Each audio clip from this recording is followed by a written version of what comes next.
Vice President Yemi Osinbajo says he owes nobody allegiance outside his oaths of office. Thank you very much. This is still Serious Matters on ONIF TV, and I think it's very important that I share this with you. Let us look at it together. What do you think about this, statement made by the president or vice president? Sorry. Oh God, come on. Does it mean that I'm already falling for, endorsing Vice President Yemi Osinbajo? Well, let's just watch. Let's see how everything goes. He spoke on Tuesday when he visited Ogun State as part of his ongoing consultation on his presidential bid. Remember that the president, when he was coming into the office, one of the statements he made then was that he belongs to nobody, I am for everybody, and but then though we not see the result of that thing, but I am trusting that what is coming on in 2023 will give us more results than we have seen in the past. Because when you look at the statements made by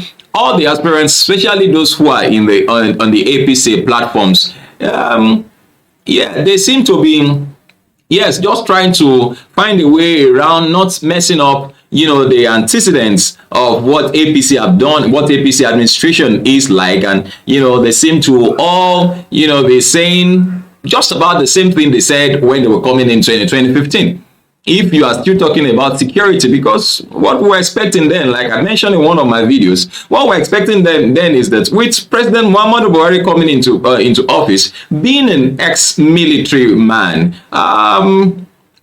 that insecurity will become a thing of the past. At that time, there was nothing like banditry. Kidnapping was not even as bad as it is today, where even young chaps who are Fulani herdsmen now kidnap people for their own good, for their own gain and all of that. They make money, they rape, and all of that. So you find out that still going in the same direction makes it look as if, oh well, it's what they said then. But for me, I feel it's a way of oiling the elbow of the current administration, not to mess up what is being done or what is not being done very well. I mean, if you are the one who is, especially those who are the hand in bringing this administration to power, and then you come back to say that, oh, we are going to give you security, we are going to give you light and all of that. How does it sound to you? Well,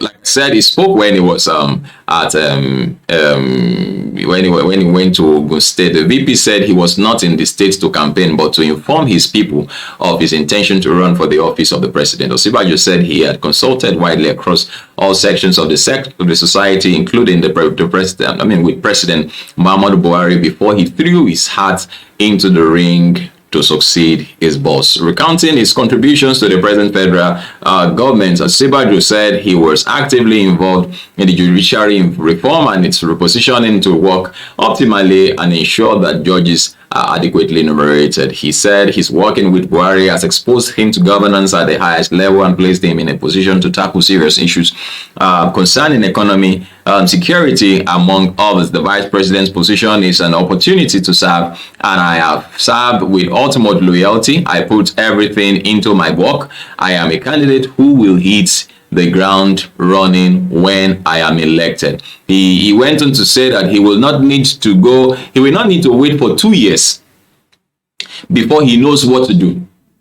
He said, I have the requisite knowledge to do the job, and building on what others put in place, my presidency will bring peace, unity, and development to the country, the vice president said. Continuing, he said, after all I have learned, if called upon to serve the nation, should I say no? I have decided that I will run for the office. I have sworn an oath to the Federal Republic of Nigeria. It is an oath to our people, our children, and the future of Nigeria. I owe nobody else any allegiance outside that oath. Recall that I said he also mentioned that he will not need to wait for 2 years.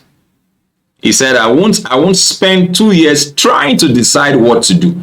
As soon as he gets into office, he's going to know what to do. There will be no need for 2 years consultation before he gets to know what he's going to do. He said, if I'm elected president of Nigeria, I will hit the ground running from day one. there will be no need to wait because he's been in the system and he knows, how to run. He knows what entails there. He said that on Tuesday while addressing supporters who visited, who came to where he was in Ogun State. Of course, we recall that is a state. And so Osinbajo, who is seeking the presidential ticket of the All Progressive Congress, said his experience serving under President Muhammadu Buhari has provided him with enough experience during experience to take over the reins of power from him in 2023. After I was appointed as vice president, I had a unique opportunity as serving under President Muhammadu Buhari, who exposed me to practically every aspect of governance. He exposed me to various things in government, and I had the opportunity to serve as acting president on several occasions, which gives him, which makes him, like the best candidate for the job. He's been there. And so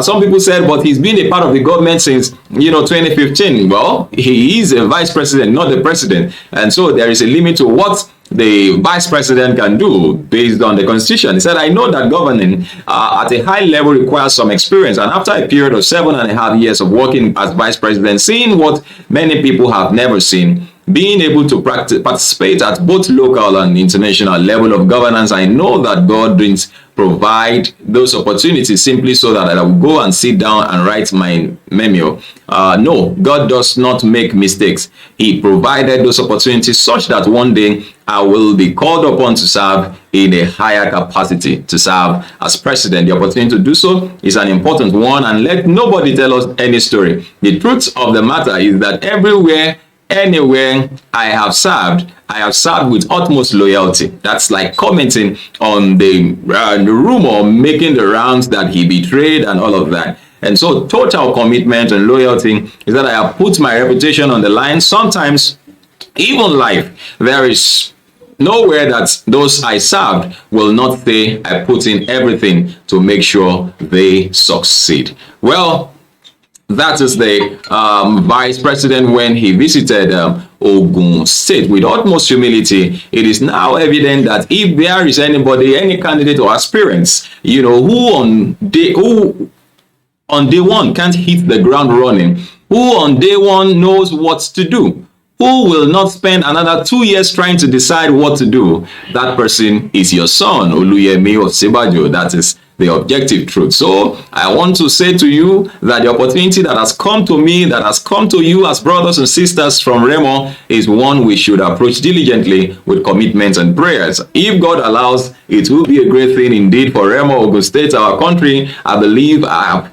what is required at this time to serve this nation and ensure that we are able to give this country the best leadership. Let nobody confuse us. We can only have one son in Remo, and he is the one you are looking at now. Well, that's coming from the vice president and presidential aspirant on the platform of the APC. Well, thank you very much for joining us. It's a serious matters. I want you to be able to comment. That's why I want to make the video as short as possible so that you are free to comment, drop your opinions, make them simple and simple. My name is Olukunle Abraham, and of course, what do you see about the statements? For me, I want to be careful so that I don't want you to tag them. But if you ask me, this man is the man for the job. Thank you very much. But then, as a journalist, I'm not supposed to be biased, Abby. Yeah, but then let, other people come up too, and then we talk about them. So this man, he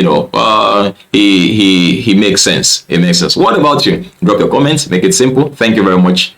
Love you. See you again. Bye-bye.